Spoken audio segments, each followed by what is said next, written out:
ons buig saam die hoofde. Onse wonderlike Here Jesus, baie dankie vir u wonderlike goedheid in ons lewens. Dankie dat ons weer eens vanaand hier by mekaar kan wees om u woord te bestudeer. Dankie dat ons u as ons God kan vra om ons deur u Heilige Gees te vul met u volheid en ons te lei vanaand in u waarheid. Here Jesus, ons is maar nietige mense en daarna wil ons onsself aan die voete van die kruis kom neerlê en vra dat u vir ons sal optel, ons sal vashou en ons vanaand ook sal vul met u teenwoordigheid in so 'n wyse dat ons u teenwoordigheid kan aanvoel. Hou ons vas en dek ons met u bloed, bid ons in Jesus se kragtige naam. Amen. Goed, ons lesing vanaand, die 7 basyne van Openbaring 8 tot 11. Dit klink ook na 'n lang gedeelte, maar daar's dan so 'n paar dinge tussenin, maar dit is 'n baie interessante gedeelte, die 7 basyne. Nou, in die boodskap aan die 7 kerke, jy onthou nog ons tweede lesing, omvou Jesus die godsdienstige geskiedenis van die Christelike era. Onthou, die 7 gemeentes het gekyk na die godsdienstige geskiedenis, met ander woorde binne die kerk. Die kerk is Jesus se oogappel en aan die einde van die wêreldse geskiedenis sal hy haar kom haal as deel van die finale oorwinning oor sonde. En toe met gisteraand se lesing in die 7 seels sien ons dit omvou die lam die algemene geskiedenis. Sien jy die verskil? Een was die godsdienstige geskiedenis, nou die 7 seels kyk na dieselfde gebeure net van 'n ander hoek af en hy kyk na die algemene geskiedenis van die Christelike era. Die groot afvalligheid veroorsaak die sekulêre magte van die tyd. Die seels wys dat God steeds in beheer is van die menslike geskiedenis en dat hy 'n einde sal bring aan ongeregtigheid. En nou vanaand kyk ons na die 7 basyne wat fokus op die politieke en die militêre geskiedenis van die Christelike era. Het jy dit? Die een is die godsdienstige, die ander een vou 'n bietjie die ander omstandighede by, en die basyne waarna ons vanaand kyk, fokus op die politieke en die militêre geskiedenis van die Christelike era. Soos dit 'n invloed op die kerk deur die eeue het, dit verteenwoordig Openbaring se skouspel van oorwinnings as ook nederlae. Weet, dis interessant, die boek Openbaring vertel nie net van al die wonderlike dinge nie, dit vertel ook van die nederlaag van God se kerk. Nou, ons het al redelik met die chiasme te doen gehad het, en vanaand is ons met die 7 trompette, of die 7 basyne, wat ooreenstem met die 7 laaste pla van Openbaring 15. As ons net vinnig na die inhoud kyk van die 7 trompette teenoor die 7 laaste pla, sien ons, die 7 trompette handel oor die vreeslike oordeele, waar God die wêreld waarsku. Terwyl die 7 laaste pla handel oor die vreeslike oordeele, en waar God die wêreld straf. Hier in trompette waarsku hy, en die 7 laaste pla straf hy, en dan sien jy die ooreenkomste wat dit baie nou maak. Nou, jy weet, interessant, as ons Openbaring lees, of diegene wat die gedeelte nie wat ons vanaand oor die 7 basyne behandel, alreeds in die Bybel gelees het, weet, mense is amper nie seker of jy werklik die Bybel lees nie. Jy het er agtergekom? Ek wil, dit praat oor van die goed, man, van 'n vierstuwende berg, jy weet, wat in die see inval, van springkaanagtige perde met slangkoppe en horings en tande en vuur en swaal en al die dinge. Weet, as jy al hierdie goed eintlik by mekaar sit, dan dink jy partykeer, bestudeer ons die Bybel of het ons die Ninja Turtles hierso? Jy weet, mense raak maklik hier mekaar en kyk, nee, maar dit is die Bybel, jy weet. En dink jy, is nie my kind se komiekboek of iets nie. Jy weet, as jy eintlik die dele saamvat, is dit eintlik alles reg om 'n mooi wetenskap fiksie te bou, nie waar nie? Of so lyk dit amper. Maar tog is dit 'n boodskap wat God vir ons as sy kinders het. Nou, ek weet nie toe u klein was nie. Ek weet, toe het u pa of u ma ooit vir u gesê, hoor jy, maat, jou boekie is besig om vol te raak. Kan jy nog so iets onthou? Het jy ouers dit ooit vir u gesê? Jou boekie is besig om vol te raak. Jy moet nou mooi trap. Nou, wat het dit eintlik beteken? Ek weet wat dit vir my beteken my pak slaas naby. Ek moet nou mooi watch. Jy weet, en in essensie is dit ook die boodskap van die 7 basyne. Jesus sê eintlik vir sy kerk, jou boekie is amper vol. Jou boekie is amper vol. Hierdie wêreld se boekie is amper vol en die mens dra die gevolge van jou eie dade. Nie waar nie? Die mens dra die gevolge van jou eie dade. Nou die bassyne in die wêreldgeskiedenis, soos ons daarna kyk, sien ons dat die 7 bassyne het betrekking op die 3 groot wêreldgodsdienste wat die God van die Bybel aanbid. Nou ons gaan die Here se besorgdheid oor hulle ontdek. Nou die 3 wêreldgodsdienste wat die Bybel aanbid. Eerstens is Judaïsme, dan die Christelike kerk en Mohammedanisme. Almal wat God aanbid. Nou Judaïsme is natuurlik die Joodse godsdienst, veral in die tyd van Jesus, en dan die Christelike kerk wat in Wes sowel as Oos-Europa geleef was, en dan natuurlik die oorsprong en groei van Mohammedanisme, as ook die gevaar wat hulle vir God se kerk inhou. Soos 3 hoofafdelings wat ons vanaand onder die bassyne in oënskou gaan neem, wat baie interessant gaan wees. Nou as ons deel vanaand oor bassyne, en wat is die betekenis van bassyne? Ons kry hierdie interessante vergelyking in Numeri 10 vers 9 in die Ou Testament, en dit sê, en as julle in julle land in oorlog kom teen die vyand wat met julle veg, moet julle met die trompet of die bassyne alarm blaas. Dan sal aan julle gedink word voor die aangesig van die Here julle God, en julle sal van julle vyande verlos word. So met ander woorde, hulle moes blaas op die bassyne en trompet as die vyand gekom het, nie waar nie? Soos duidelike waarskuwingsboodskap. Nou ons herinner onsself ook aan Josua 6 vers 20, waar Jerigo se mure ingetuimel het, deurdat die Israeliete om die stad geloop het vir 7 dae, en toe het hulle almal op die ramshorings of die bassyne geblaas.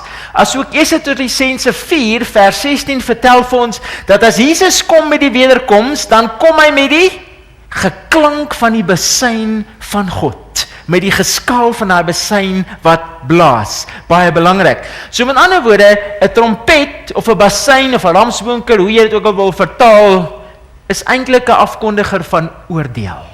Nie waar nie, 'n waarskuwing boodskap. En elke keer as daar 'n basyn blaas, dan gebeur daar iets. En jy gaan dit vanaand sien, met elke basyn, net soos met die seels, as 'n seël oopgemaak het, dan daar iets gebeur. As 'n basyn geblaas word, dan gebeur daar iets baie interessants. In ons vorige les het ons gesien dat die klimaks van die seels eindig met 'n halfuurse stilte in die hemel. Die halfuur wanneer die hemel leeg is, waar God sy kinders kom haal. Kom ons lees dit. En toe hy die 7de seël oopgemaak het, kom daar 'n stilte in die hemel omtrent 'n halfuur lank.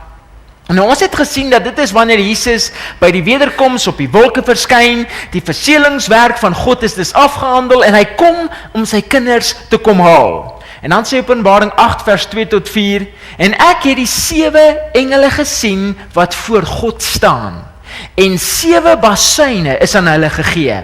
En 'n ander engel het gekom en met 'n goue wierookbak by die altaar gaan staan, en baie reukwerk is aan hom gegee, om dit met die gebedes van al die heiliges op die goue altaar voor die troon te lê. En die rook van die reukwerk het met die gebede van die heiliges uit die hand van die engel opgegaan voor God. Baie belangrik. Openbaring 8 vers 1 tot 5 is dan 'n voortsetting van Openbaring 6 in werklikheid. En vorm dus deel van hierdie hele slotgebeure van die aardse geskiedenis. Nou die klem val egter op Jesus se middelaarswerk vir die mensdom in die hemel. Met ander woorde, Jesus wat vir u en vir my intree as middelaar tussen God en die Vader, wat vir ons bemiddeling doen. Nou vers 5 sê, en die engel het die wierookbak geneem, en dit met vuur van die altaar volgemaak, en dit op die aarde gegooi. En daar het stemme gekom, en donderslae, en weerligte, en aardbewing.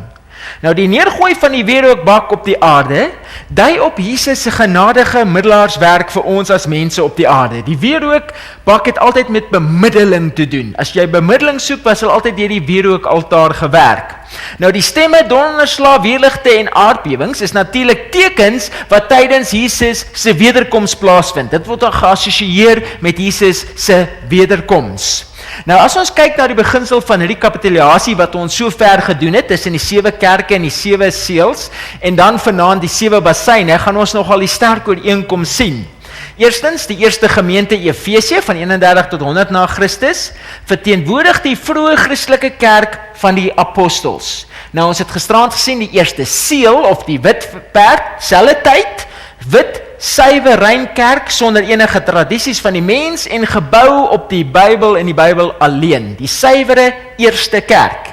Goed, so, kom ons gaan nou na die eerste bassein toe.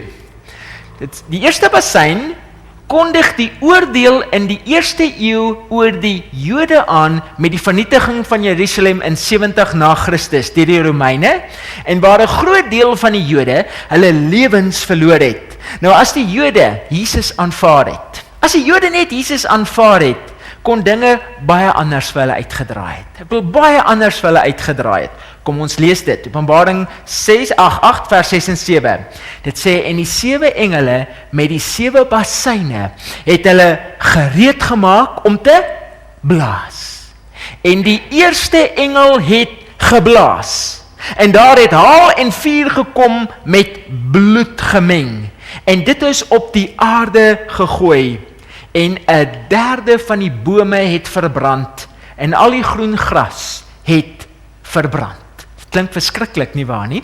Nou kom ons gaan na die simboliek toe. Wat beteken bome? Dit sê, die bome het verbrand, die groen gras en daai dinge. Dit is op die aarde gegooi en hierdie dinge het verbrand, of 1/3 van hulle. Nou kom ons gaan na die simboliek toe. In Jeremia 11, vers 16 kry ons hierdie gedeelte wat vir ons bietjie meer insig gee. Dit sê, die Here het jou die naam gegee, Groen Olyfberg. Van wie praat dit hier? Dit praat van Israel. God se uitverkore volk. Dit sê, die Here het jou die naam gegee, Groen Olyfboom, skoon deur mooi gevormde vrugte, maar by die geluid van 'n groot gedruis het hy 'n vuur daarteen aangesteek en sy takke het gebreek.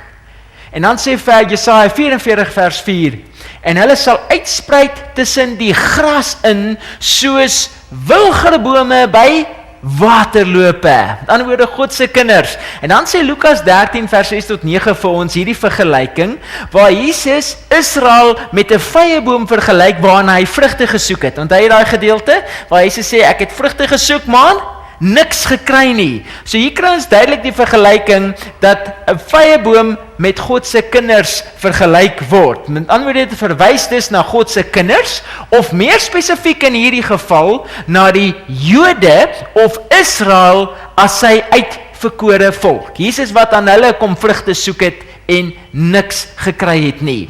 Nou op wie val die oordeel van die eerste bassein? Nou dit het geval op die bome, soos jy gesien het, met ander woorde op God se volk, of meer spesifiek in hierdie konteks op die Joodse nasie.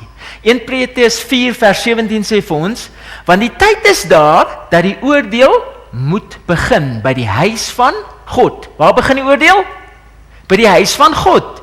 En as dit eers by ons begin, met ander woorde, hulle wat sê hulle is Christene, wat Jesus se volk is, wat sal die einde wees van die wat aan die evangelie van God ongehoorsaam is? Wat sal dit wees? Nou kan ons onsself die vraag vra, was daar 'n oordeel oor die Jode in hierdie tyd, in die eerste eeu? Was daar 'n oordeel oor die Jode, 'n bassein wat op hulle geblaas het? Ja, 'n vreeslike oordeel het die Jode as volk getref, met die vernietiging van Jerusalem in 70 na Christus, deur die politieke mag van die Romeine. Onthou die vernietiging van Jerusalem? Jesus het na die verwoestende oordeel van die eerste bassein in Matteus 23 vers 28 verwys, toe hy gesê het, kyk, julle huis word vir julle woes gelaat. Met wie het hy gepraat? Met die Joodse nasie, met die Fariseërs. Het sê, julle huis word vir julle woes gelaat. En in Matteus 24 vers 2 verwys Jesus na die oordeel van die eerste bassein, as hy sê, voorwaar ek sê vir julle, daar sal hier sekerlik nie een klip op die ander gelaat word, wat nie afgebreek sal word nie.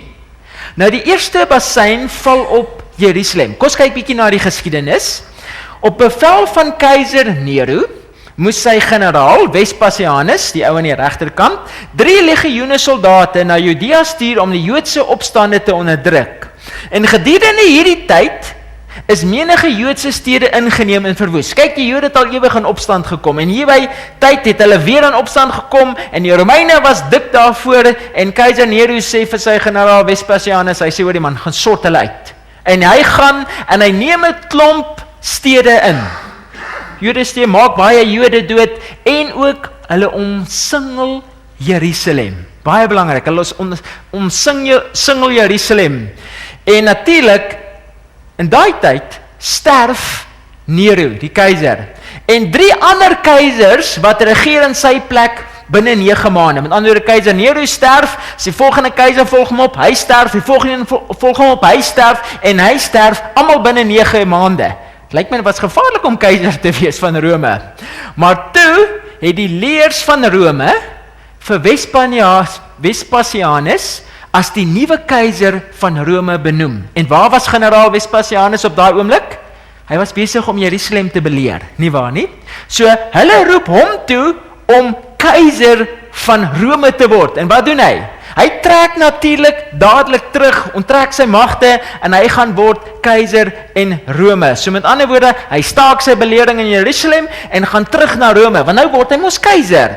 En met die skielike onttrekking van Rome, van die Romeine uit Jerusalem, het die Christene, hier's iets baie belangriks, toe die Romeine wegtrek, toe die Christene Jesus se woorde onthou. In Matteus 24, 'n baie belangrike profesie wat Jesus gemaak het. Kom ons lees dit. Matteus 24 vers 15 tot 20. Dit was Jesus wat hier praat en dit sê: wanneer julle dan die gruwel van die verwoesting waarvan gespreek is deur die profeet Daniël sien staan in die heiligdom, laat hy wat lees oplet. Dan moet die wat in Judea is na die berge vlug. Wie op die dak is, moenie afkom om iets uit sy huis weg te neem nie. En wie op die land is, moet nie omdraai om sy klere weg te neem nie. Maar wie die vroue wat swanger is en die wat nog soog in daardie dae. En bid dat julle vlug nie in die winter of op die Sabbat mag plaasvind nie. So Jesus voorspel iets verskrikliks. En die Christene erken dit toe die Romeine hulle omsingel en skielik trek hulle weg. Toe besef al die Christene, hey, dis waarvan Jesus ons gewaarsku het, van hierdie Romeine wat al die dinge gaan doen, van die profeet Daniël, en hulle herken dit as Jesus se woorde. En al die Christene, die geskiedenis leer vir ons, dat al die Christene trek uit Jerusalem uit. Almal pak hulle goedjies en hulle gee pad, want Jesus het hulle mos gewaarsku. Iets baie interessant. En al die Jode is skielik baie bly.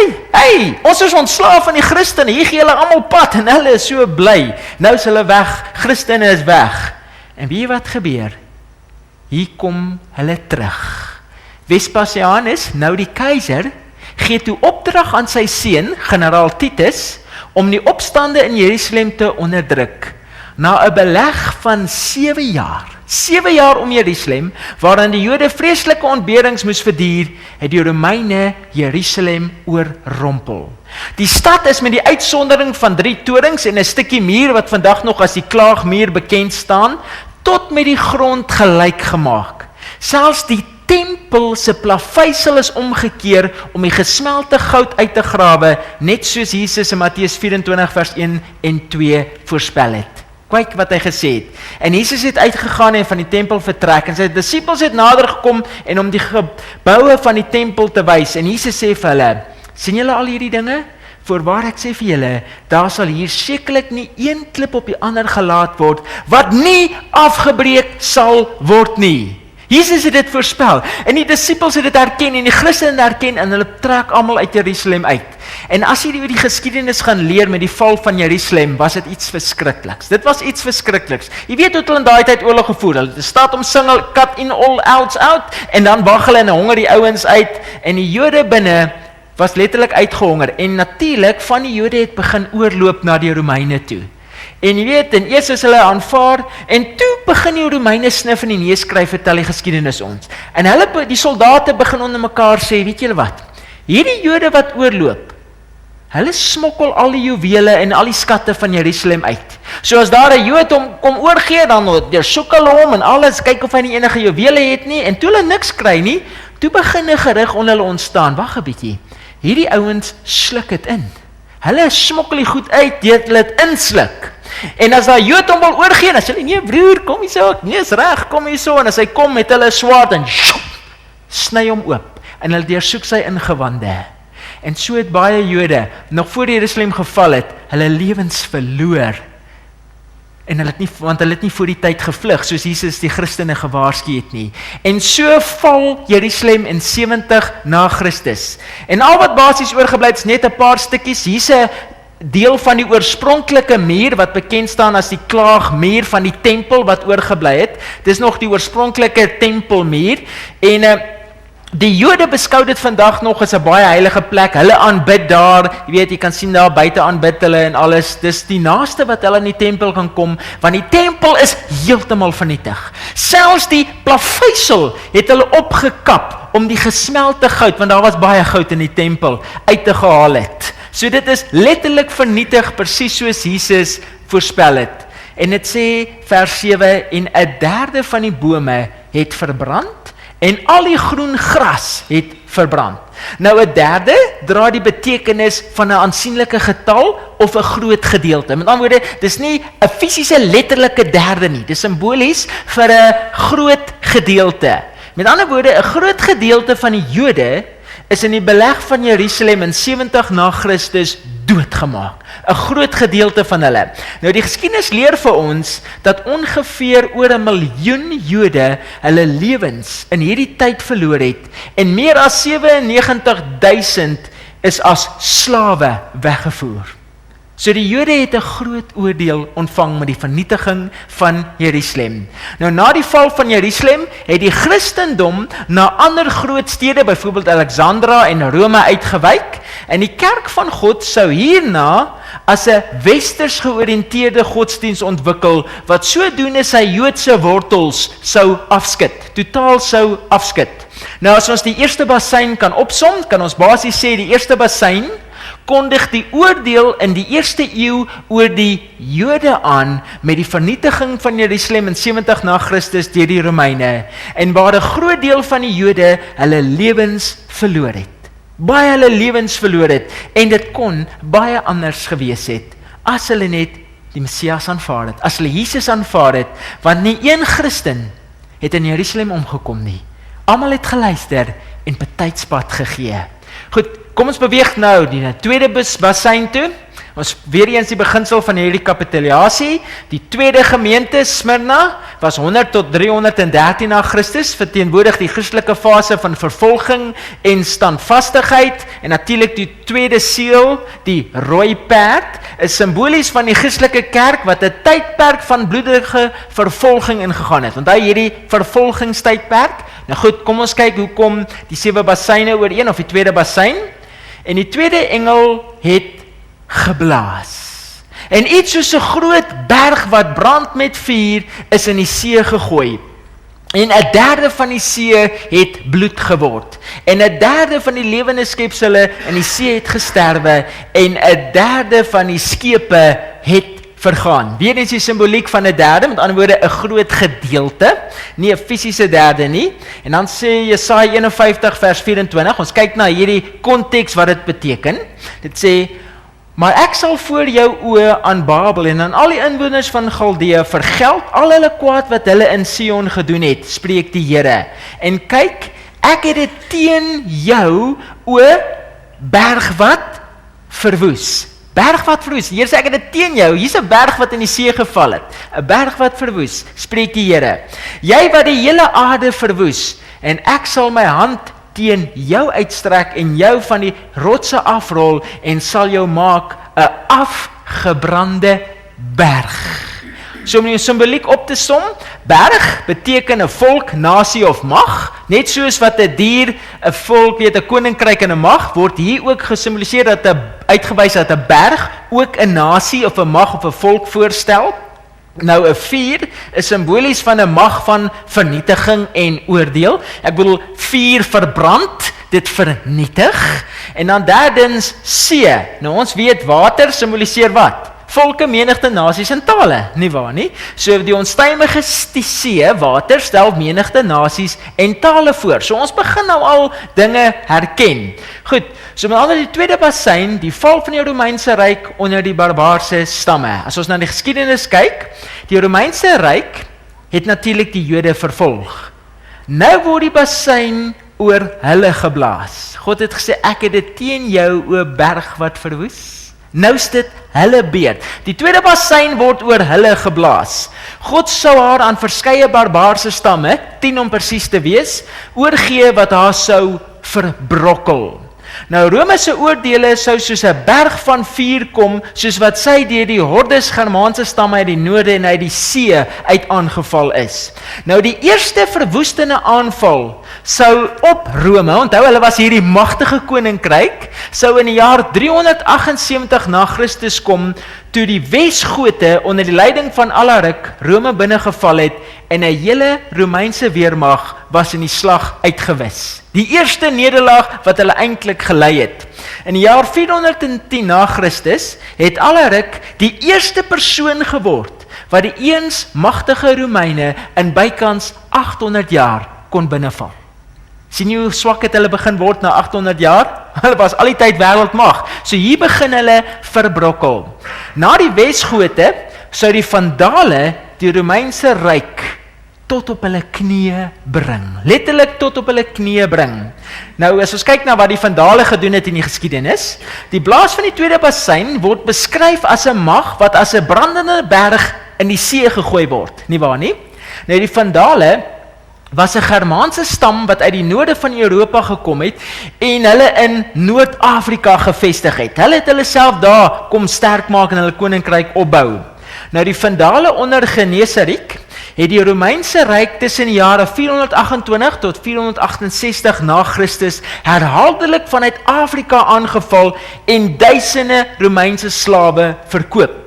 In 455 na Christus het die Vandale die goue kandelaar wat deur die Romeine uit die Jerusalem geroof is, gebyt. Onthou die goue kandelaar wat in die allerheiligste was van die Israeliete, van die tempel, toe die Romeine natuurlik die tempel vernietig het hulle daai goue kandelaar en al die goue goed weggedra, en dit word vir ons gesê, in die jaar 455 het die Vandale, toe hulle die Romeine verslaan, toe vat hulle weer daardie kandelaar vir hulle. Nou hierdie is 'n monumentdeel, jy moet my vergewe, ek kan nou wragties nie onthou waar staan hierdie monument nie, maar wat dit interessant maak is, in een van sy inskripsies, wat hy insit, wys hulle daardie prent, hoe die Vandale, die goue kandelaar, hier is hy goue kandelaar, by die Romeine weer wegdra, wat as hulle oorwinning. Nou toevallig, nadat die Vandale hierdie goue candlestick, wat ook al kry ding weggedra het, is dit nooit weer gevind nie. Mens weet nie wat het daarvan geword nie. Dit het letterlik spoorloos verdwyn, hierdie goue kandelaar. En dit was 'n massiewe, soliede stuk goud gewees. Baie interessant. So dis hoekom dit seker weg, hulle dit seker gesmelt of iets daarmee gedoen. Maar vandag weet ons nie meer waar dit is nie. Nou interessant, die Oosterse Romeinse keiser, een van hierdie Romeine, hulle het begin moeg raak vir hierdie Vandale wat hulle so aanval, en hierdie Oosterse Romeinse keiser het in 468 na Christus probeer om die Vandale by Carthage uit te wis. En hulle het letterlik 1100 skepe by mekaar gebring en 100,000 soldate om hierdie Vandale uit te wis. Die Vandale was baie kleiner as hulle, en hulle besluit, nou het ons genoeg gehad met hierdie ouens. En hierdie Oosterse Romeinse keiser kry 1100 skepe by mekaar. 100,000 man, en hulle was seker van hulle saak. Hulle gaan hierdie Vandale nou platvee, want hulle is baie meer as hulle. Maar iets interessants, Genesariek, die hoof van die Vandale, hy was 'n baie knap admiraal gewees. En hy het, toe die Romeinse vloot, onthou 1100 skepe, leer die geskiedenis ons daar by mekaar gesit het, vas aan mekaar. En al wat hierdie ou doen, toe hy hulle aanval, toe steek hy 'n klompie van sy eie skepe aan die brand. En hy laat hulle in die Romeinse vloot invaar. En jy kan nie self dink, 1100 skepe wat teen mekaar staan, daar's nie wegkomtyd nie. En 'n hengse vuur ontstaan, en die hele Romeinse vloot word vernietig, brand uit, en hulle ly 'n massiewe nederlaag gewees. Openbaring 8 vers 9 sê, en 1/3 van die skepe het vergaan. Hulle hele vloot het bykans heeltemal vernietig en hulle totaal en al verswak, leer die geskiedenis vir ons. Nou goed, as ons die tweede bassein kan opsom, die tweede bassein het ons gesien, was dus die oordeel oor die Romeinse ryk, deur die volke, nasies en tale van die 10 Germaanse stamme, wat soos water die Romeinse ryk letterlik verswelg het, opgebreek het en hom verbrokkel het in die 10 tone. Onthou jy nog Daniël 2 se lesing, die 10 tone, letterlik.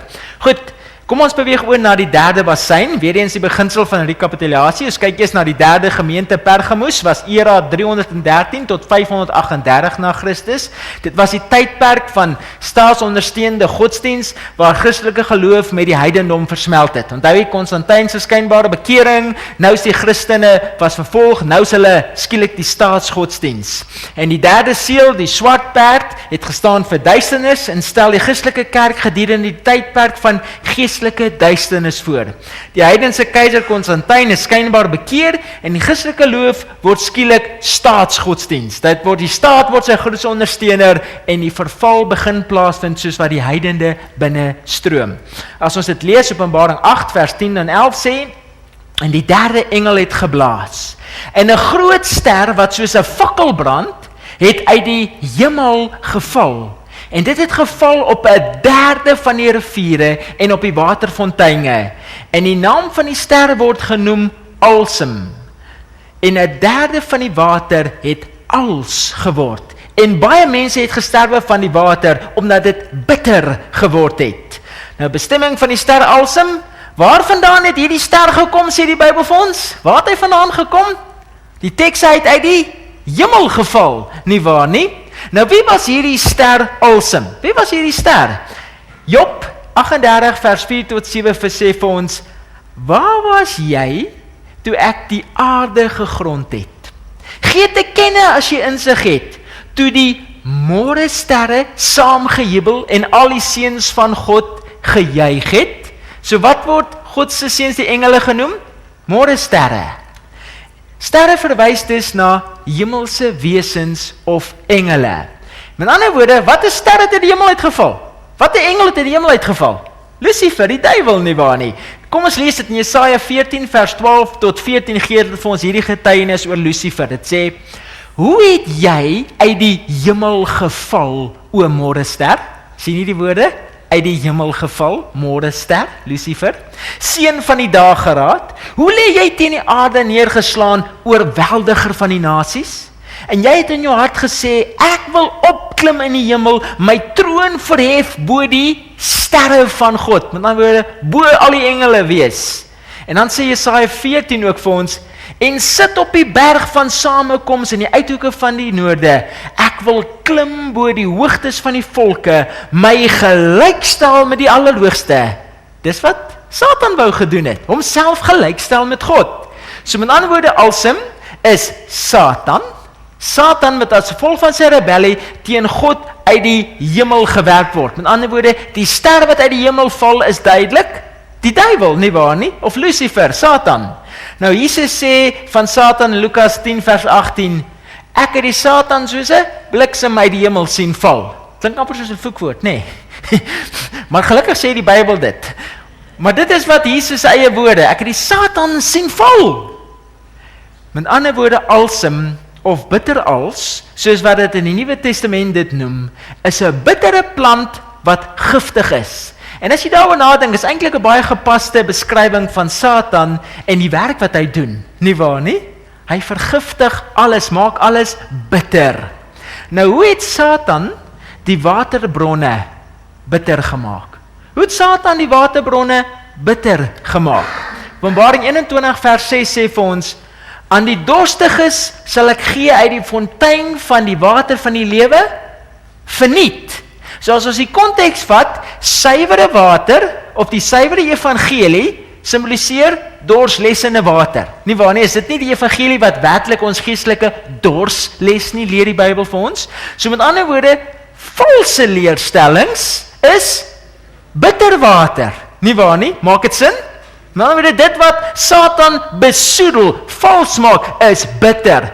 En dit maak vir jou geestelik dood. Nie waar nie? So, Satan het die kerk ingeslyp, en deur middel van die menslike leraars, het hy dwaalleer gepropageer. Soos die heidene in die kerk binnengekom het die kerk verval, en hulle gebruike saamgebring, en hulle het dit begin aanvaar. Nou die derde bassein voorspel 'n besoedeling van die suiwere water van die evangelie, deur dit te meng met die dwaalleer, en die geskiedenis beamoen hierdie tragiese profesie, hoe dit gebeur het. Letterlik die waarheid vervals was.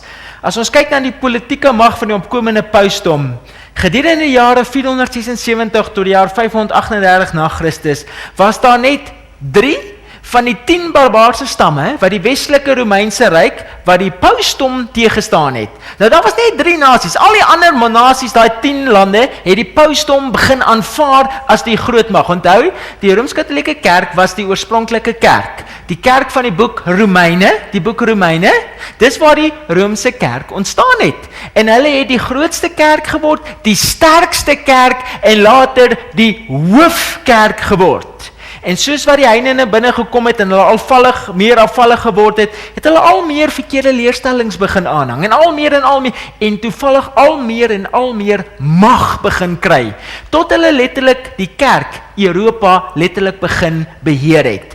Maar daar was 3 lande wat nie die pausdom sy mag aanvaar het nie. Dit was die Heruli, die Vandale en die Oosgote gewees. Nou hierdie 3 Germaanse stamme was almal bekend as Ariane. Ek weet nie of jy al van Ariane gehoor het nie, maar Ariane glo dat Christus net 'n gewone mens was. Byvoorbeeld, hy was nie God nie. Hulle glo dat Jesus was net 'n gewone mens.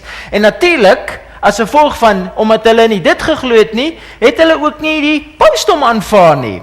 Nou, keiser Justinianus van die Romeinse ryk het in die jaar 533 'n dekreet uitgevaardig wat verklaar het dat die paus die hoof van die kerk is. So hier kry die pausdom in die jaar 533 letterlik sy gesag van die keiser af, wat sê, herken die paus as die hoof van die kerk. Met ander woorde, nou word sy mag nog groter. En dan natuurlik, die Ariane het geweier om die paus se gesag te erken. Ek wil hulle het nie as Jesus se goddelikheid erken nie, hoe sal hulle nog die paus ook erken? En hulle wil niks met die pausdom te doen hê nie. En die paus, onthou hy kry groot mag op daai moment, gebruik sy gesag om lande en weermagte aan te moedig om die 3 koninkryke te vernietig. En hulle word heeltemal vernietig. Inteendeel, jy kry hulle nie eens meer vandag nie. Hulle is heeltemal vernietig. In jaar 538 is die laaste mag wat die pausdom geopeneer het, die Oosgote, heeltemal vernietig. En toe die laaste mag wat hom openeer het, vernietig is, het die pausdom natuurlik volle mag gekry. Nie waar nie? En dis waar die groot probleem begin het. Die pausdom verkry met sy siviele en godsdienstige mag opperheerskappy oor die verbrokkelende westerse Romeinse ryk. Sy sou 'n derde, dan weer die simboliek van 'n groot gedeelte van al die suiwere waterfonteine en strome met haar valse leerstellings vergiftig. Gedurende in die middeleeue sou sy almal vervolg wat nie haar vergiftige water, haar valse leerstellings wou drink nie, wat dit nie aanvaar het nie. Rome het hulle self polities verhef om oor die mens en staat te regeer. In ander woorde, hy het al die gesag gehad. Christus as hoof van die kerk is vervang met die biskop van Rome. Met ander woorde, die biskop het die plek van Jesus begin inneem. Nou wat 'n beter naam as alsem of bitterheid kan die gevalle pausdom beter beskryf. Dis tog wat hy geword het. Hy het letterlik Jesus se suiwere leer bitter gemaak. En die pausdom het al sy gesag gebruik, maar ongelukkig vir homself. Afgewyk van God se dinge. So as ons die derde besyn kan opsom, dit waarsku teen die politieke mag van die opkomende pausdom, wat 'n groot gedeelte van die suiwere lewende water van Jesus met haar valse leerstellings verdraai en vergiftig het. Hulle het al ander valse leerstellings ingebring. Ek bedoel, hulle het Moeder Maria begin aanbid. Die priester het begin om die mense se sondes te vergewe, nie Jesus, maar al meer Jesus se plek ingeneem. Beelde aanbidding het ingekom en al hierdie dinge het hulle ingebring en die waarheid besoedel. Kom ons kyk na die 4de basyn. Goed, weer eens die beginsel van die kapitulasie, het ons net op tred kan bly, die 7 kerke en dan die 7 seels, en dan kyk ons hoe die 7 basyne inpas. Die 4de gemeente was Thyatira, die jaar 538 na Christus tot die jaar 1565 na Christus. Dit verteenwoordig die langste tydperk van ongeveer 1000 jaar van totale afvalligheid binne die kerk. Hierdie middelste en langste brief verteenwoordig dis die kerk tydens die donker eeue. Daar wat in die donker eeue gebeur? Nou die 4de seel, die valperd, by selfde tyd Bybelkenners is dit eens dat die 4de perd die doodse toestand van die kerk in die middeleeue voorstel tot die tyd van die protestantse hervorming waar die kerk gedeeltelik uit die mag van die pausdom verlos is. Kom ons lees dit, Openbaring 8 vers 12 van die bassein. Dit sê, en die 4de engel het geblaas. Die 4de engel het geblaas en 1/3 van die son is getref en 1/3 van die maan en 1/3 van die sterre, sodat 1/3 van hulle donker sou word en die dag vir sy 1/3 deel nie sy lig sou gee nie en die nag net so. Iets baie belangriks. Die hemelliggame verloor hulle glans. Met die 4de bassein, wat die engel wat blaas, verloor die hemelliggame, die son, maan en sterre, 1/3 van hulle glans, sê Openbaring vir ons. Daar is dus 'n duidelike en skielike vermindering van beskikbare lig, nie waar nie? Dit is simbolies, so wat se lig praat dit van?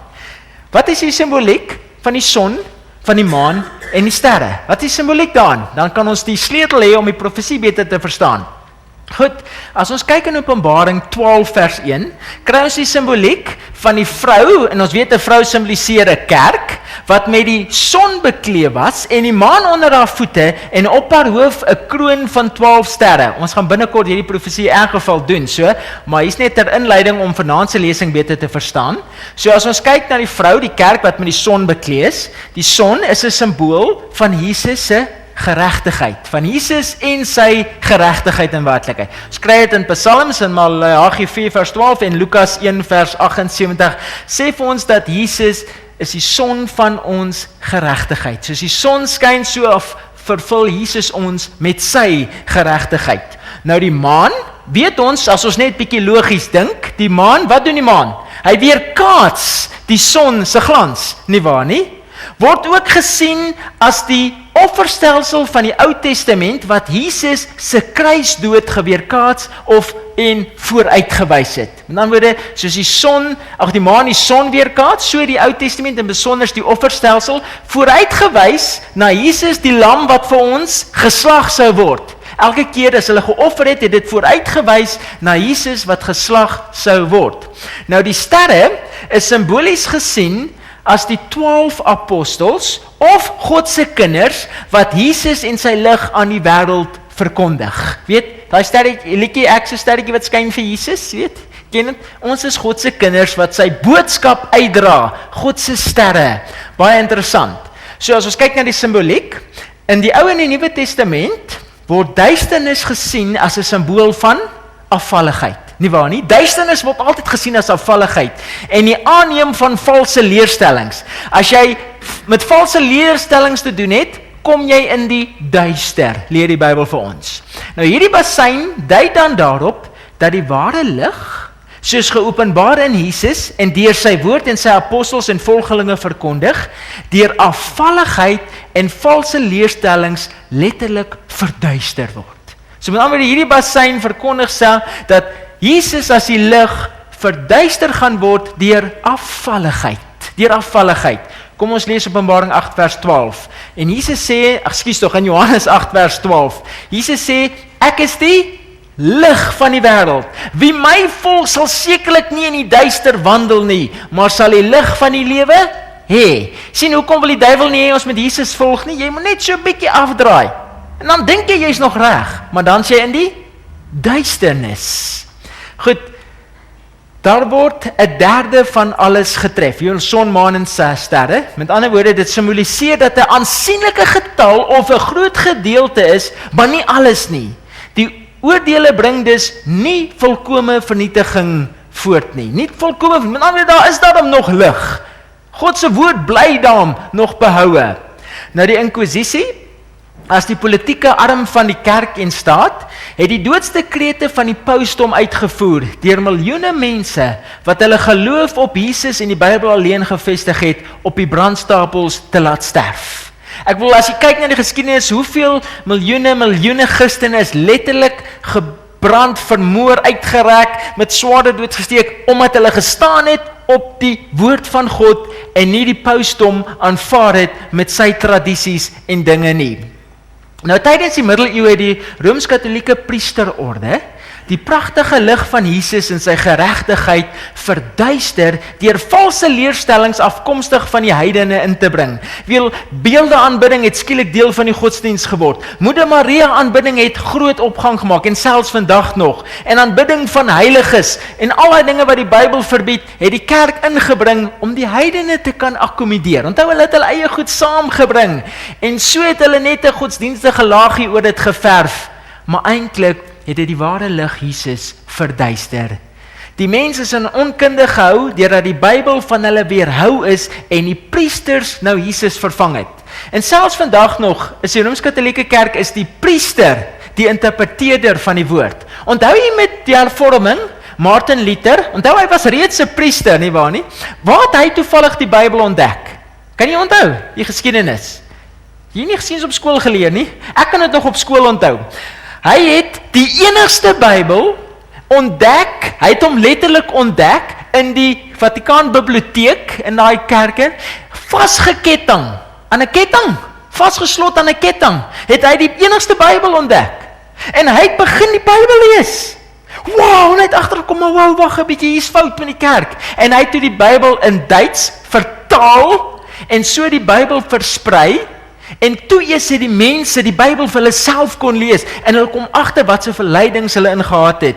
So met ander woorde, die Katolieke Kerk tydens die donker eeue, dis hoekom dit ook as die donker eeue bekend staan, want daar was nie lig nie. Daar was nie die waarheid nie. Daar was nie die Bybel God se lig gewees nie. Tot en met die hervorming toe die lig as te ware weer begin skyn het. So met ander woorde, die priesters was die interpreteerders van die Bybel gewees. En hulle het self nie eers die Bybel gelees nie. Heel scary, nie waar nie? Hulle het self nie eers die Bybel geken nie. Nou die tragiese verhaal van die middeleeuse kerk is dat hulle die lig van Jesus, die son van geregtigheid, verduister het. Nou hierdie tydperk van die 4de bassein was inderdaad 'n tydperk van geestelike duisternis. Nou as dit kan opsom, die 4de bassein waarsku teen die middeleeuse kerk wat die pragtige lig van Jesus, die son van geregtigheid, verduister het. Deur middel van valse leerstellings, aanbidding van beelde, gestorwe heiliges, Moeder Maria, Jesus vervang deur priesters, is die mense in donker gehou deurdat die Bybel as die lig letterlik van hulle weggehou is. Nou is dit interessant. Nou dink ons gaan onmiddellik die volgende bassein kry, maar dan kom daar 'n versie in, wat so 'n skeiding bied tussen die eerste 4 basseine en die laaste 3 basseine. So een versie wat amper net die ding so 'n bietjie breek en ons aandag fokus op hulle belangrikheid. Openbaring 8 vers 13 en dit sê, en ek het gesien en gehoor, 'n engel wat in die middel van die hemel vlieg, wat met 'n groot stem sê, Wee, het wel as die Bybel iets herhaal, is dit altyd belangrik. Wee, hulle wat op die aarde woon, vanweë die oorige geluide van die bassein van die 3 engele wat nog sal blaas. So hulle fokus die belangrikheid op die volgende 3 basseine. Dit staan ook dan bekend as die 3 wees. Nou eerstens, die Griekse teks verwys nie na 'n engel nie. Dit sê die engel vlieg, die Grieks verwys letterlik na 'n arend, maar hy gee dieselfde boodskap. En dan sê dit, die 3voudige herhaling van die wees, weet waar hy gesê het, wee, hulle wat op die aarde woon, dui nie slegs op die volgende 3 basseine nie, maar lê duidelik klem op hulle belangrikheid en hulle intensiteit. Dis of hy net ons aandag wil fokus, don't miss it. Dis eintlik wat hy vir ons wil sê, moet dit nie mis nie, hier kom iets belangriks. So kom ons kyk na die 5de bassein. Weereens ons kyk hoe die 7 kerke en die 7 seels bly dit inpas met die rekapitulasie.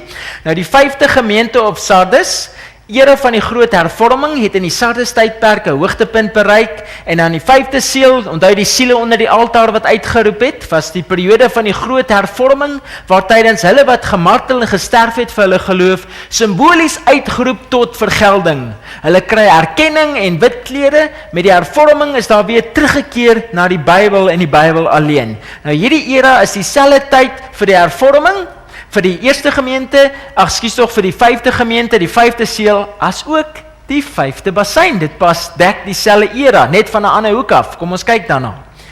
Die 5de bassein kry ons nuwe inligting om die geheelbeeld van dit wat in die geskiedenis en veral aan die einde van tyd gaan gebeur ten volle te begryp. Onthou, die 7 bassyne het betrekking op die 3 groot godsdienste van die wêreld, naamlik Judaïsme, die Christelike godsdiens en Mohammedanisme. Nou met die volgende 2 bassyne gaan ons bietjie meer oor die opkoms en werk van Mohammedanisme hoor. Ons gaan bietjie sien waar Islam inkom. Openbaring 9 vers 1. En toe die 5de engel blaas, sien ek 'n ster wat uit die hemel op die aarde geval het. Let wel, Johannes sien 'n ster wat uit die hemel geval het. So hy's reeds onder, nie waar nie? En aan hom, met ander woorde, hierdie ster, wie het ons gesien is dit? Die duiwel, nie waar nie? En aan hom is die sleutel van die put van die afgrond gegee. Nou die apostel Johannes sien nie hoe die ster val nie, maar hy sien 'n ster wat geval het. Nou ons gesien die simboliek is Satan of die duiwel, nie waar nie? Nou Satan word egter deur God se engele nog in toom gehou, sodat hy nie sy wraaksigtige wil ten volle kan openbaar nie, dat hy nie volle uiting kan gee en doen wat hy graag wil nie. Nou hy sê, dit sê vir ons in Openbaring, die sleutel van die put van die afgrond is aan hom gegee. Met ander woorde, die sleutel van die put van die afgrond. Nou die sleutel tot hierdie plek of die afgrond is dan die gesag om die toegang tot of daarvan te beheer. Met ander woorde, as jy 'n sleutel het tot iemand se huis, wat het jy? Jy het die toegang of die gesag of die beheer oor sy huis, nie waar nie? En net so het die duiwel nou toegang of die sleutel tot hierdie afgrond. Nou die Griekse woord vir afgrond is abyssos, die woord daarvoor is abyssos, wat eintlik maar net 'n verlate en 'n verwoeste plek beteken. En baie keer word dit as plein kom in die woestyn vertaal, verlaat en verwoeste plek. So, die duiwel het 'n sleutel tot hierdie plek, en hy gebruik dit. Vers 2 sê, en hy het die put van die afgrond oopgemaak, en daar het rook opgekom uit die put, soos rook van 'n groot oond, en die son en die lig is deur die rook van die put verduister. Goed, Openbaring 9 vers 2 sê vir ons, en die son en die lig is deur die rook van die put verduister. Nou in die 4de basyn het ons gesien hoe die duiwel dit reg gekry het om Jesus as die lig te verduister. Weer die son, maan en sterre, hoe hy dit verduister deur sy valse leerstellings, nie waar nie? So nou in die 5de basyn vind ons as te ware 'n nuwe valse verlossingsleer wat ook Jesus as die lig verduister. 'n nuwe mag kom as te ware te voorskyn, wat Jesus se lig, met ander woorde dit wat Jesus is wat doen, ook verduister deur valse dinge. Nou die doel van die evangelie is juis om Jesus as die ware lig in die wêreld te bring. Nie waar nie? Wel, dis die doel van die evangelie. Satan se doel is duisternis natuurlik, om ons in die duister te lei. Nou die lig teenoor die duister, omdat die Christelike kerk in hierdie tydstip van die geskiedenis totaal afvallig word en God as die lig as te ware wegstoot, word 'n ander mag toegelaat om in te kom en die kerk te tuister en tot hulle sinne te bring. 'n ander mag kom te voorskyn. Nou die geskiedenis wys vir ons dat hierdie bose mag wat toegelaat word, die opkoms is van die islamitiese geloof. Hier kom hulle werklik op die voorgrond. En iets interessants, net om hier te wys, ek het nie hierdie dinge myself uitgedink of iemand nie. Hierdie goed is al lank bekend. Een van die eerste Bybelverkenners wat die opkoms van Mohammedisme of Islam in die 5de basyn gesien het, was die groot hervormer Martin Luther. Martin Luther het al hierdie profeseë bestudeer en hy het al in die 5de basyn die Mohammedanisme herken en gesê, woe, hier kom 'n mag en dit is hierdie mag, toe hulle nog eintlik geen mag was nie. Nou waarom is dit so belangrik om te hoor wat die Bybel alles oor Islam te sê het? Hoekom is dit vir ons so belangrik? Interessant. Omdat hulle vir 1300 jaar lank 'n geweldige impak op die Christelike godsdiens gehad het. Islam het 'n geweldige impak op die Christelike godsdiens gehad. Nou Mohammed, die moslems se groot profeet, is in die jaar 570 na Christus gebore. Nou op 25-jarige ouderdom word hy in diens geneem deur 'n ryk 40-jarige weduwee met die naam van Khadija, as ek dit reg uitspreek. Nou sy het hom in diens geneem om haar handelsbetrekkinge te behartig. Jy weet, want hy het bietjie sharp gewees en sy was ryk en alles en sy neem hom in diens, maar Mohammed was nie dom nie, hy sien die potensiaal en hy trou met haar. Weet, hy is 25, sy is 40 en hy trou met haar en nou is hierdie ryk vrou, sy vrou en hy's ryk en alles en soos wat hy haar handelsbelange hanteer het hy baie met die Joodse geloof te doen gekry, hy het baie met die Christelike geloof te doen gekry. Toevallig, Khadija was 'n Rooms-Katholiek, dat daai tyd was hulle die kerk, en hy het baie te doen gekry met die Arabiese mitologie, waar hy groot geword het. En natuurlik, hy het baie in godsdienst belang gestel, en die geskiedenis leer vir ons, dat hy deur Khadija se neef, Warakua, as ek hom reg kan uitspreek, ek sit nie 'n vloek nie, dit was sy naam, as ek het reg uitspreek, is hy was ook 'n Katholiek, het natuurlik vir Mohammed opgelei in die Christelike geloof. En soos wat Mohammed te doen gekry het met al die ander gelowe, het daar so vermenging as te ware ingekom.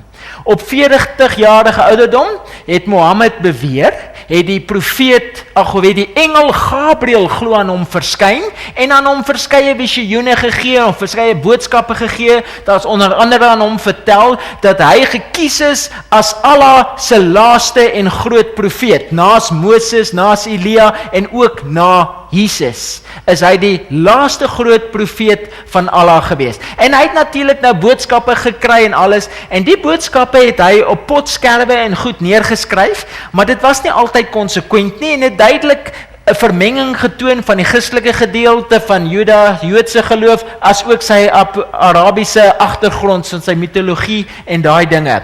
En na sy dood, hy was, ek dink 62 jaar oud toe hy dood is, het sy volgelinge, dit alles wat hy gesê het op potskerwe, het hulle in die boek neergeskryf wat die Koran geword het. Dis waar die Koran vandaan kom. Met ander woorde, Mohammed wat alles neergeskryf het, en hulle dit weer oorgeskryf en in die Koran.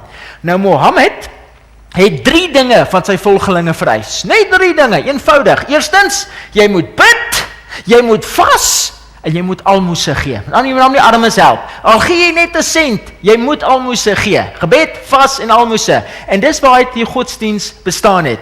Daar was net 1 reël vir die verspreiding van die nuwe godsdienst. Jy moes net 1 reël volg. Bely dat daar slegs 1 God is, naamlik Allah, en dat Mohammed sy profeet is. Betaal belasting of sterf. So eenvoudig soos dit. Aanvaar Mohammed, aanvaar dat Allah net 1 God is, betaal belasting, en as jy dit nie doen nie, waai jou kop. So wat dink jy het gebeur? Sy geloof het geweldig vinnig gegroei en versprei. Islam erken Jesus as 'n profeet. Dit is interessant as jy in die Koran lees, hulle erken Jesus as 'n profeet, maar net soos Moses, maar hy's ondergeskik aan Mohammed. Mohammed is die groot profeet. Hy het vir hom daai eer uitgehou. Nou interessant, 'n paar islamitiese leerstellings wat die evangelie lig verduister het, met ander woorde wat letterlik Jesus begin verduister het. Hulle glo in 'n ongekwalifiseerde monoteïsme, daar's net 1 God, Allah, ons glo in die 3 eenheid, maar tog 1, maar 3 is 1. En saam met die Jode verwerp hulle die godheid van Christus. Met ander woorde, Jesus is nie God nie, hy's net onderprofeet, ondergeskik aan Mohammed. Hulle verwerp die gedagte van 'n verlosser en middelaar en steun op werke vir verlossing. Met ander woorde, solank jy bid, solank jy gebede gaan doen en jy vas en jy almoes gee, you're right man, dan is jy okay, jy het jou duty gedoen soos hulle sê, jy het jou diens gedoen. Nou natuurlik, hulle glo ook in die onvermydelike noodlot. Kyk, as die noodlot jou tref, dan het jy moeilikheid. En hulle glo daar's 'n noodlot wat jou tref. En natuurlik, ons ken almal die heilige oorlog of die jihad, met ander woorde, enige iemand wat Islam teenstaan in enige wyse, kan en moet doodgemaak word. En natuurlik, as jy sterf in 'n poging om iemand wat die moslim geloof aantas doodmaak, dan gaan jy reguit hemel toe. Jy weet, dit is maar 'n reguit ticket hemel toe. En dit is hoekom hulle self opblaas en al hierdie verskriklike dinge doen. Hulle aanvaar slegs die Koran as die enigste woord van God. As woord van Allah. Nou Allah beteken werklik God. Dit is eintlik maar wat Allah beteken, maar net hulle aanspreekvorm. So die Koran is die enigste woord, die Bybel word heeltemal weggegooi, so Jesus se lig totaal weg. Hier is vir u net 'n idee om te gee, kyk hierdie moslim vrou, klein as haar kindjie, en sy leer hom getrou die Koran. Van daai ouderdom af lees hy vir hom die Koran, sy leer hom die Koran, dit word deel van hulle lewe, van kleins af. Dis eintlik maar 'n klap in ons gesig as Christene. Hoe leer ons kinders van die Bybel? Jy weet? Wat doen ons? Geen wonder hulle groei so geweldig nie.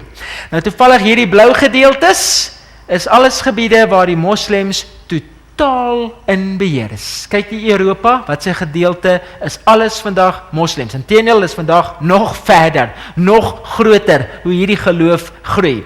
Nou hier is die Dome of the Rock in Mekka en al die moslems gaan altyd sien toe. Met ander woorde, as jy hierdie tog na Mekka onderneem, dan kry jy ook saligheid. Onthou dit het baie met werke te doen. As jy iets doen, dan kry jy 'n beloning. Dis waaroor dit gaan. Met ander woorde, gaan net Mekka toe en alles is reg. Kom ons lees vers 3 van Openbaring. Dit sê, en uit die rook het daar sprinkane uitgekom. Onthou, Satan wat die afgrond oopgemaak het, en uit die rook kom daar sprinkane uit op, en aan hulle is mag gegee, soos die skorpioene van die aarde mag het. Dit sê, uit die put van die afgrond het daar rook en sprinkane uitgekom. Nou hierdie is bekende beelde, want sprinkane, ek bedoel, broei gewoonlik uit in dorre woestyn, nie waar nie? Dis maar gewoonlik waar ons sprinkane vandaan kom. Hulle dan gewoonlik ook hulle kom gewoonlik ook voor in groot swerms, wat alle groenigheid wat hulle kry opvreet. Jy weet ons, as 'n sprinkaan swerm kom, bly daar niks oor nie. Dan sien ons in die Ou Testament, dat sprinkane 'n simbool is van vernietiging. Simbool van vernietiging. Met ander woorde, hierdie mag wat opkom is 'n vernietigende mag. Nou toevallig die Midianiete, wat Israel in Rigter 6 vers 5 aangeval word ook met sprinkane vergelyk. Met sprinkane. So met ander woorde, hierdie is 'n volk wat vernietig, wat op die voorgrond tree. Nou Mohammed het sy godsdienstige volgelinge deur die onaantastbaarheid van die Koran beheer. Ek bedoel, die Koran, ons volg nie eers die Bybel, patches dat hulle die Koran volg nie. Nie waar nie? Eintlik maar tot ons skande.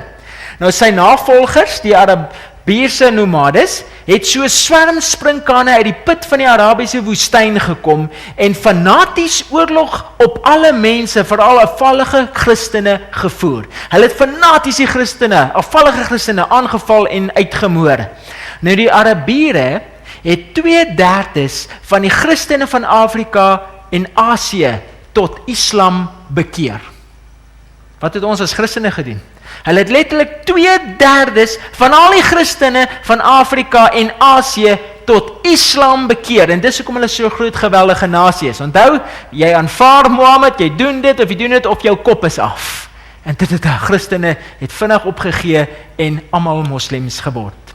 Nou natuurlik die moslems het 'n valse aanbiddingsdag, hulle hou Vrydag heilig ingestel, hulle het 'n valse profeet Mohammed gehad en 'n valse Bybel, die Koran gelees. En hulle verwerp Jesus as die Messias en leer dat jy deur jou werke gered kan word. En nie soos ons deur geloof in dit wat Jesus vir ons gedoen het nie. En vers 4 sê, en aan hulle is gesê dat hulle nie die gras van die aarde of enige groenigheid of enige boom moet beskadig nie, maar net alleen die mense wat die seël van God nie op hulle voorhoofde het nie. So met ander woorde, hierdie mag word beperk met wie hulle doodmaak en seermaak, nie waar nie?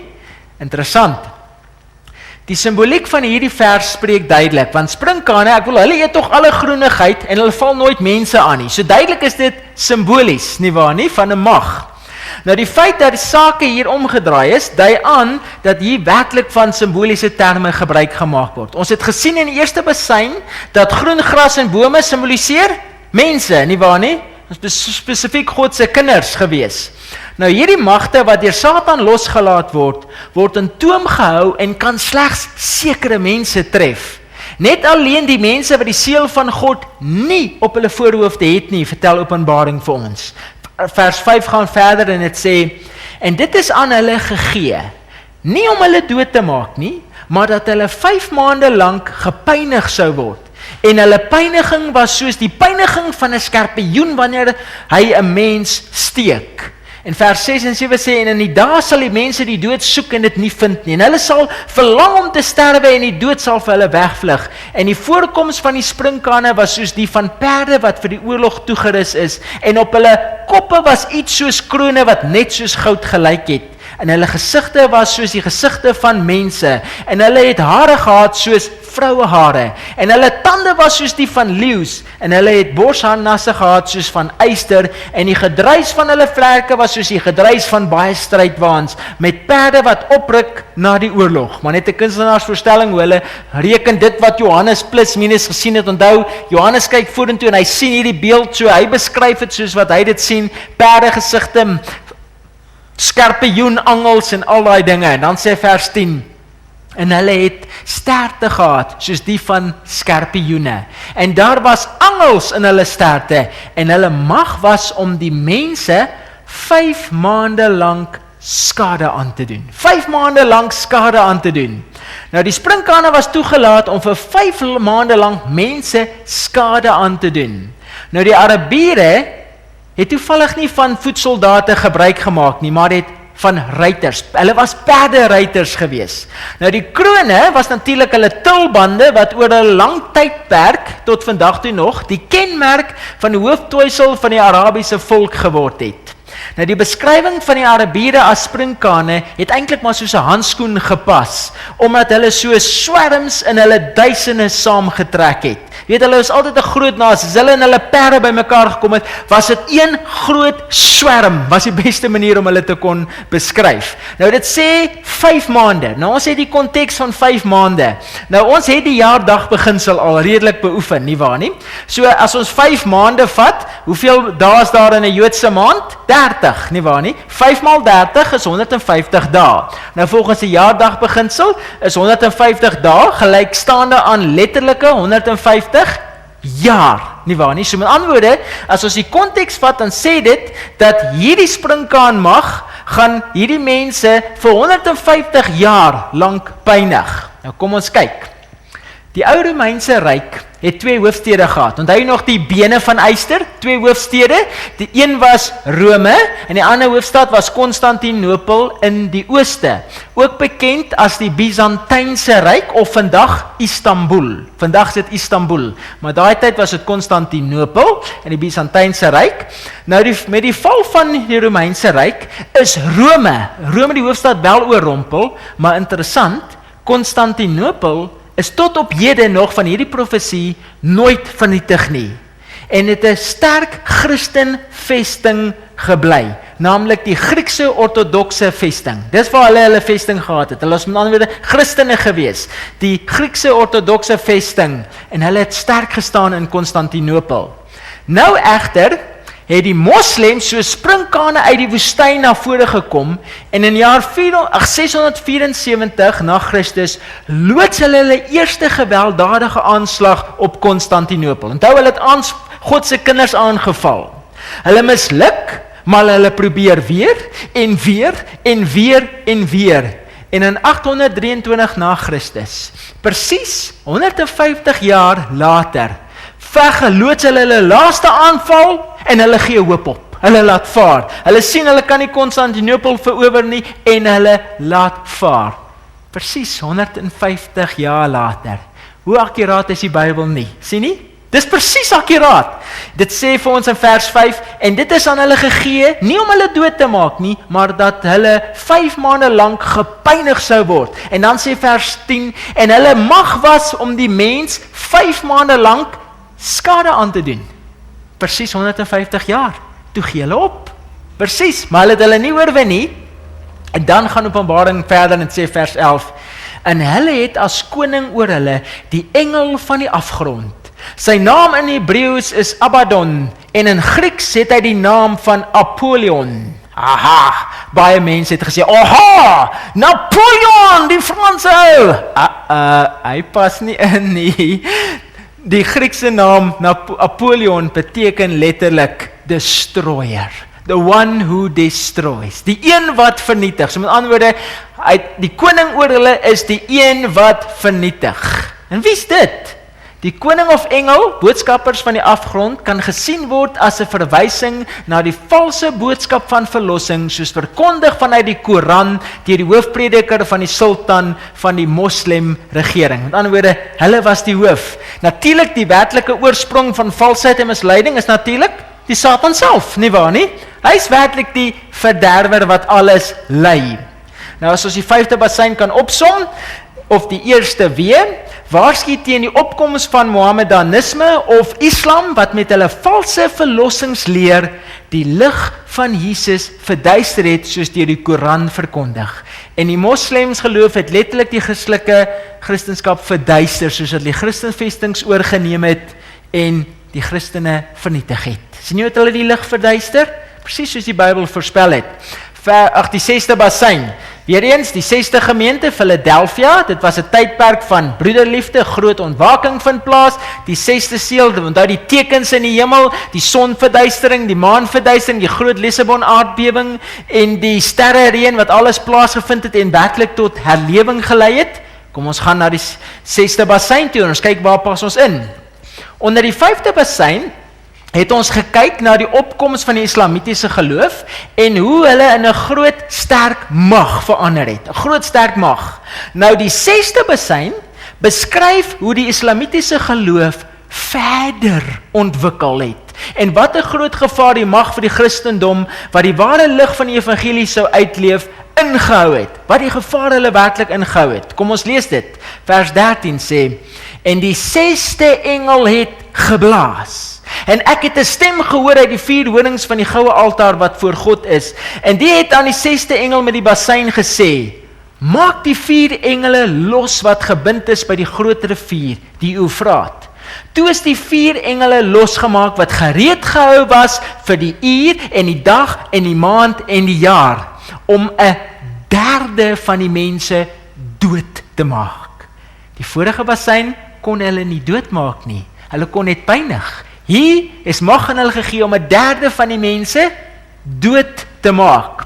Goed, hulle hoor 'n stem vanaf die goue altaar. Nou die stem vanaf die altaar verwys daarop dat God steeds in beheer is van die wêreldse geskiedenis. Ek wil sê dat 31 na Christus is Jesus by die goue altaar voor die troon van God besig met sy middelaarswerk ten behoewe van ons as mensdom. Met ander woorde, Jesus tree vir ons in as middelaar. Nou, hy hoor die boodskap, maak die 4 engele los wat gebind is by die groot rivier, die Eufraat. Nou nadat Islam vir 150 jaar probeer het om Konstantinopel te verower, het hulle planne laat vaar. Hulle het hoop opgegee. Onthou jy, 150 jaar, presies die Bybel, hulle gee hoop op. Rondom die jaar 1000 na Christus kom die Turke egter op die toneel. Hulle val Iran binne en neem natuurlik die moslem geloof aan. Hier word die Turke moslems, hulle is vandag nog steeds baie sterk moslems. Nou onmiddellik het hulle meer dinamiese, energiek en aggressief as al die ander islamitiese mense geword. Met ander woorde, hulle bring 'n nuwe dinamika aan die moslem geloof. Hulle doelwit was die verowering van Klein-Asië. Maar hulle was spreekwoordelik gebind by die groot rivier, die Eufraatrivier. Hulle was gebind deur die Byzantynse wagte wat by die Pontus en Taurus berge gestasioneer was. Nou op hierdie kritieke tydstip sterf die Byzantynse keiser. Hy sterf op hierdie kritieke tyd. Sy weduwee trou met 'n generaal met die naam van Romanus. Hy ruk natuurlik teen die Turke op, maar hy verloor die geskiedkundige slag van Manzikert, leer die geskiedenis vir ons. Hy verloor hierdie veldslag. En dan sê vers 16, en die getal van die leers van die perderuiters was 2 maal 10.000 maal 10.000. Met ander woorde, dis baie. En ek het hulle getal gehoor. En so het ek in hierdie gesig die perde gesien en die wat op hulle sit, met 4 rooi en blou en swabelgeel borsharnasse. En die koppe van die perde was soos leeukoppe. En uit hulle bekke het vuur en rook en swabel uitgegaan. Nou as jy kyk, Klein-Asië of Europa, hier sal jy sien, hier is die Eufraatrivier wat daar loop, en hier is die Taurus gebergte. En hulle was letterlik hier gebind. Want jy sien, hier was maar so 'n kloof, dit was nie maklik om in daai deel in te kom nie, dit was baie herbergsaam, dit was baie maklik om dit te bewaak, en hulle het altyd net hier vasgehaak. En as hulle hier kon deurbreek, dan kon hulle by Konstantinopel uitkom, wat hier ver bo is, in hulle verowering van Asië.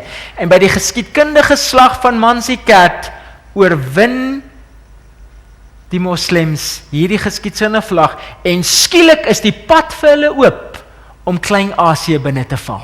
Klein-Asië binne te val. Nou hierdie oorwinning het die Turke in staat gestel om nou deur die onbewaakte Taurusberge te breek en Klein-Asië letterlik te verower, sonder enige probleem. Hier is toevallig 'n aanhaling uit hulle eie geskrifte. Dit kom uit Towards Understanding Islam, Nairobi, the Islamic Foundation, Quran House, bladsy 41 en 42. En let wel, hier is een van die eie Arabiere wat skryf. Kyk net na sy eie woorde. Hy sê, die Osmani, dis natuurlik die Arabiere wat hulle self noem, het soos springkane. Sien wat noem hulle self? Hulle noem hulle self springkane. Het so springkane in alle rigtings getrek en geen dorpie tot teenoor die muur van Konstantinopel het hulle aandag ontwyk nie. Dis deur Abdul Allah Maududi geskryf. Hulle noem hulle self springkane en hulle vertel hoe het hulle letterlik deur die Taurusgebergte tot aan Konstantinopel gekom en hulle het elke vesting vernietig en die moslim geloof gevestig. Openbaring 9 vers 16 tot 19 sê, deur hierdie 3 pla is 1/3 van die mense gedood. Deur die vuur en deur die rook en deur die swawel wat uit hulle bekke uitgegaan het. Want hulle mag is in hulle bek en in hulle sterte. Want hulle sterte is soos slange en het koppe en daarmee rig hulle skade aan. Nou ons kry hierdie getalle van vuur, rook en swaal, wat natuurlik beeldspraak is, nie waar nie? Dit is simbolies, maar daar is ook 'n sterk verband met die werklikheid. Jy sien, die Turke het buskruit uitgevind, onthou jy dit? En buskruit se hoofbestanddeel is wat? 'n Swaal, nie waar nie? En 'n swaal ontplof, wat het jy? Vuur en rook, simbolies dit wat Johannes gesien het, hoe hy dit beskryf het. Nou, buskruit word ook gebruik om projektiele uit 'n lang buis te skiet, ons noem dit vandag 'n kanon, en Johannes beskryf dit soos volg, want hulle sterte is soos slange en het koppe, en daarmee rig hulle skade aan. Met ander woorde, met hulle nuwe wapentuig, dis juis wat die Turke soveel mag gegee het, dat hulle letterlik die ouens kon oorrompel in die islamitiese geloof vestig.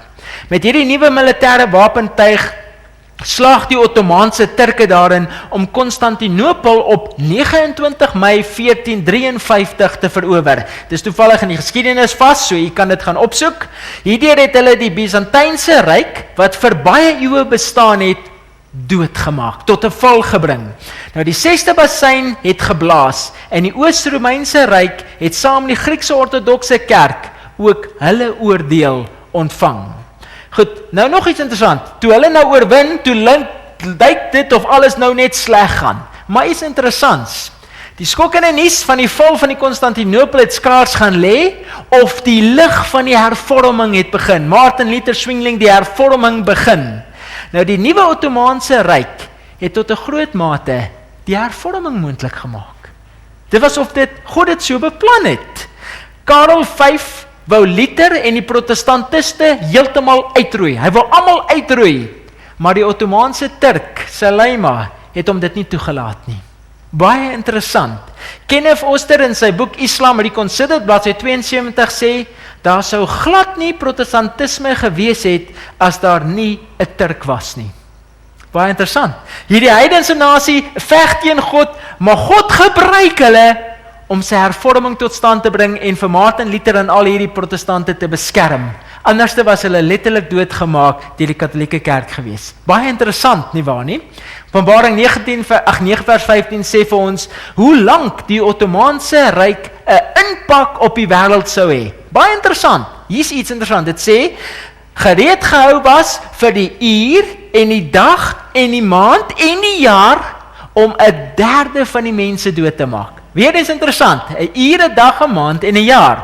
Nou as jy jaar-dag beginsel vat, 'n uur is hoeveel? Is 1/24ste van 360 dae, nie waar nie?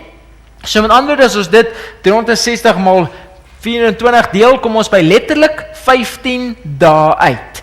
In 'n dag is gelykstaande aan 'n letterlike jaar, 'n profetiese maand 30 dae, is gelykstaande aan 30 letterlike jare en 'n profetiese jaar is gelykstaande aan 360 letterlike jare, nie waar nie? Dit sê hierdie mag sal regeer vir 'n uur, 'n dag, 'n maand en 'n jaar. 15 dae, 1 jaar, 30 jaar en 360 jaar. Totaal 391 jaar en 15 dae. Met ander woorde, dis spesifiek iets interessants. Kom ons kyk. Volgens Openbaring 9 vers 15 sou die Turkse ryk tot 'n val kom op 11 Augustus 1840. Presies 391 jaar en 15 dae na hulle begin regeer het op 27 Julie 1449. Maak dit sin? Met ander woorde, as die Bybel reg is, dan moes hulle geval het op 11 Augustus 1840, want die datum toe hulle begin regeer het is vas. Dis in die geskiedenis vas. Nou baie interessant, 1838, dis 2 jaar voor hierdie tyd, het 'n predikant, Josiah Litz, en hy was predikant van Philadelphia, Pennsylvania, voorspel dat die Romaanse Turkse ryk op 11 Augustus 1840 tot 'n val sou kom. Nou hy was 'n predikant en hy het vir die koerant, het hy bladsye geskryf oor die 7 bassyne, en hy het toevallig daar Openbaring 9 vers 15 as sy grondteks gebruik. En soos wat hy van die besyne vir die koerant geskryf het en gepubliseer het, het hy beweer dat as die Bybel reg is, as die jaardagbeginsel reg is, dan sou hierdie Ottomaanse ryk tot 'n val kom op presies 11 Augustus 1840. Was hy reg? Is die Bybel reg? Kom ons toets dit. Natuurlik alle oë in die politieke en godsdienstige wêreld was nou op Konstantinopel gerig. Die sultans van Turkye en Egipte was in 'n oorlog gewikkel. In 1839 wen Egipte die oorlog en stuur onmiddellik troepe na Sirië en Klein-Asië en dreig om Konstantinopel binne te val. Maar vroeg in 1840 het die 4 leidende magte in Europa, naamlik Brittanje, Oostenryk, Pruise en Rusland, 'n ooreenkoms aangegaan en Egipte aangesê om nie met in sake in Europa in te meng. Hulle sê, hou jou neus uit Europa uit, sê hulle vir Egipte. Nou Brittanje, Oostenryk, Pruise en Rusland sluit 'n verdrag natuurlik met Turkye, wat deur die sultans aanvaar is. Die sultan het 'n boodskap per boot deurgestuur met Rifat by na Alexandrië aan die kus van Egipte, en op 11 Augustus 1840 ontvang Muhammad Ali, die pasha of die veldheer van Egipte, 'n afskrif van hierdie ooreenkoms. Die Bybelprofesie is tot op die presiese dag vervul. Wow! Ek moet sê, dit het my, presies 'n dag. En dit het natuurlik bevestig dat die jaardagbeginsel in Bybelprofesie 100% korrek was. Baie interessant, nie waar nie? Goed, nou die 3 weë of die eerste 3 bassyne, as ons kyk na die eerste weë of die 5de bassyn, was die opkoms van die moslemmagte. Die tweede weë was die seëgetog van Islam en die verval van die Christendom. En die derde weë of die 7de bassyn kom nog, want hy's nog nie geblaas nie. Ek wil die 7de bassyn is nog nie geblaas nie. En nou gebeur daar 2 hoofstukke. Voor ons na die 7de bassyn kom, wat 1 versie is, kry ons 2, nee, hy's nie 1 versie, 'n klompie versies, maar tussen daai 2 kry ons 2 hoofstukke. 2 aparte hoofstukke. Hoofstuk van Openbaring 10, wat praat van die engel wat met 'n geopende boekie staan. Hy kry 'n boekie uit die hemel, hy staan met sy 1 voet op die land en 1 voet op sy water, en hy gee 'n groot boodskap. En dan Openbaring 11, wat praat van die 2 getuies, wat ons volgende week gaan doen. Ek dink is Dinsdag aan, as ek reg kan onthou, ekskuus tog, gaan ons die 2 getuies Openbaring 11 doen. So ons gaan nie nou tyd hê om daarin tyd te spandeer nie, ons gaan hulle apart hanteer. Goed, so kom ons som die 6de bassyn op, of die 2de weë. Dit beskryf hoe die islamitiese mag verder ontwikkel en veld wen, terwyl die Christen geloof verder agteruit gaan. Hulle bring die Oos-Romeinse ryk, die Griekse ortodokse kerk natuurlik tot 'n val. En nou die 7de bassyn. Weereens ons beginsel waar ons inpas met die 7de gemeentes, Laodicea, verteenwoordig die hedendaagse Christenperiode tot en met die koms van Jesus, en dan natuurlik die 7de seël, onthou jy gisterand, die halfuur stilte in die hemel, waar Jesus sy kinders kom haal. En wat doen die 7de trompet? Bassyn? Dieselfde. Dit sê vers 15, en die 7de engel het geblaas. En daar was groot stemme in die hemel wat sê, die koninkryke van die wêreld het die eiendom van ons Here geword en van sy Christus, en hy sal as koning heers tot in alle ewigheid. En die 24 ouderlinge wat voor God op die troon sit, het op hulle aangesigte geval en God aanbid en gesê, ons dank U Here God Almagtige, wat is en wat was en wat kom, dat U groot mag aangeneem en as koning geheers het. Nou hier bereik ons die geklank van die 7de bassein, waar tydens die koninkryke van die aarde aan die heerskappy van die sevierende Christus oorgedra word. Nou die 7de bassein neem in aanvang na die tydperk van die opkoms van die moslim geloof, hulle oorwinnings oor nasies en die finale val van die Ottomaanse Ryk op 11 Augustus 1840 na Christus. En dan sê vers 18, en die nasies was vertorend, en U troon het gekom en die tyd van die dode om geoordeel te word en om die loon te gee aan U diensknegte die profete en aan die heiliges en aan die wat U naam vrees, klein en groot, en om die verderwers van die aarde te verderf. Nou die begin van vers 18 maak het vir ons duidelik dat die nasies van die wêreld na 1840 tronig sou word. Dan word kwaad sou word, onstabiel en al hierdie dinge. Nou as ons kyk na die geskiedenis van daai tyd af, sien ons dat die voormalige kolonies van die groot moondhede van die 16de tot die 18de eeu het skielik op onafhanklikheid begin aandring. Almal het begin onafhanklik wil hulle eie ding doen. Landgrense het onder dispute gekom. Ons het reeds 2 wêreldoorloë beleef, nie waar nie? En nou in die 21ste eeu beleef ons steeds die oorloë wat ewe bloedig en wreed is vandag. Ek wil ons ervaar dit ook in ons eie lewens vandag. Matteus 24 vers 6 tot 8 skets dieselfde prentjie en dit sê, Jesus sê vir sy disippels, en julle sal hoor van oorloë en gerugte van oorloë. Pas op, moenie verskrik word nie, want alles moet plaasvind, maar dit is nog nie die einde nie. Want die een nasie sal teen die ander opstaan en die een koninkryk teen die ander, en daar sal hongersnode wees en pestsiektes en aardbewings op verskillende plekke, maar al hierdie dinge is die begin van die smarte. Nou Jesus het voorspel dat daar haat tussen nasies, stamme, volke en nasies sal wees en al hoe erger gaan word en al hoe erger gaan word soos ons nader en nader aan die tyd van die einde beweeg. Dit is natuurlik deel van die 7de bassein of die 3de wee.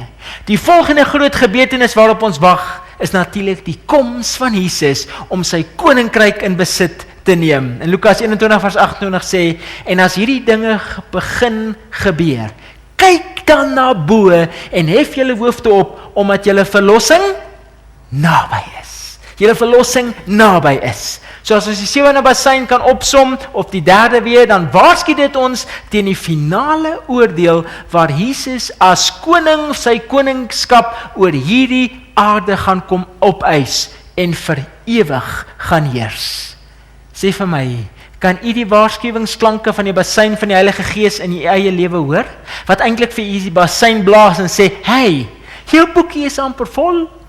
Maak reg wat in die lewe verkeerd is. Raak ontslaaf van valshede, bou op die Bybel. Weet, as ons agslaan op die waarskuwings van die basseine, sal ons die bassein geklanks tydens Jesus se wederkoms vir ons hemelse musiek wees. As ons daai trompet hoor met die wederkoms, en jy het Jesus aangeneem, gaan dit vir jou hemelse musiek wees. Maar as jy aan valsheid vashou, en jy hoor daai bassein geskal, is dit vir jou oordeel. Nie waar nie? Is dit vir jou oordeel. Goed, aan die einde gekom van ons lesing, en dit wys ons net weer eens, Jesus is in beheer. As hy alles voor die tyd kon sê, hy's in beheer. Hy's in beheer van u lewe en beheer van my lewe, en hy wil ons vashou. Kom ons sluit af in gebed. Ons wonderlike Jesus, dankie vir die krag en die genade. Dankie Jesus, dat u ons elkeen so liefhet, dat u vir ons die geleenthede en kanse gee, om die regte pad te loop, om die regte keuses vir u te maak, en die regte dinge in ons lewens te doen. O Here, ons weet dat binnekort, dalk vinniger as wat ons besef, gaan die laaste bassein blaas, en u gaan kom op die wolke. Mag u ons help, om ons deur u genade te suiwer van afvalligheid en valse dinge, en dat ons werklik u in ons lewens sal hê, en vir u sal lewe, en u alles van ons harte sal maak, sodat ons staande kan bly in daai dag, om u te ontmoet in heerlikheid. Hou ons vas, bid ons in Jesus se wonderlike naam. Amen.